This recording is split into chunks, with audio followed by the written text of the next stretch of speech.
បាទសួស្តីបងប្អូនពីខ្ញុំមូន KH បាទមានប្រយោជន៍បងប្អូនកុំអាលរំលងពីព្រោះនេះគឺជាដំណឹងល្អបាទសម្រាប់ឆ្នាំ2026នេះខាងយើងខ្ញុំមានការព្រីការអត់គិតថ្លៃចំពោះការអានរិស័យឆ្នាំ2026ឲ្យបងប្អូនចំនួនមិនកំណត់ ហើយខ្ញុំសូមបញ្ជាក់ថាក្នុងករណីបងប្អូនមានថ្ងៃខែឆ្នាំកំណើតបាទបងប្អូនមានថ្ងៃខែឆ្នាំកំណើតមកកាត់ច្បាស់លាស់គឺយើងអានវិស័យប្រចាំឆ្នាំ2026ហ្នឹងគឺតាមក្បួនចិនក៏បានក្បួនឥណ្ឌាក៏បានក្បួនខ្មែរក៏បានគឺបានន័យថាបើយើងអានក្បួនចិនយើងនឹងរើសយកក្បួនឈីមិនតុនជាយកមកអាន ហើយសម្រាប់ឥណ្ឌាគឺយើងយកក្បួនតារាសាស្ត្រវេទហើយសម្រាប់ខ្មែរយើងគឺយើងយកក្បួនខ្មែរយើងដែលបងប្អូនកើតថ្ងៃច័ន្ទគេពុទ្ធពហរអញ្ចឹងបាទហើយខែមិគសិមិបោះគុណចែកអាហ្នឹងគេគិតអញ្ចឹងហើយមួយទៀតគឺឆ្នាំជូតឆ្លើយខាតថោះអញ្ចឹងយើងមានប៉ុណ្ណឹងយើងអាចអានរបៀបខ្មែរបើយើងមានម៉ោងទៀតក៏កាន់តែប្រសើរហើយសម្រាប់ក្បួនចិនគឺយើងត្រូវមានម៉ោងសម្រាប់ក្បួនតារាសាស្ត្រវេទគឺយើងត្រូវមានម៉ោងហើយបងប្អូនកុំអានតន់អស់សង្ឃឹមសម្រាប់អ្នកដែលមិនចាំថ្ងៃខែឆ្នាំកំណើតគឺយើងអាចប្រើបាតដៃសម្រាប់អានឆ្នាំ2026នេះ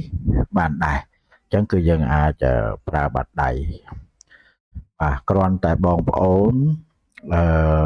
ធ្វើការ like share follow ហើយនឹងដាក់ CFS នៅក្នុង page CM Feng Shui Academy អញ្ចឹងបើកាលណាបងប្អូនបានធ្វើតាមលក្ខខណ្ឌហ្នឹងហើយបងប្អូនអាច screenshot ផ្ញើ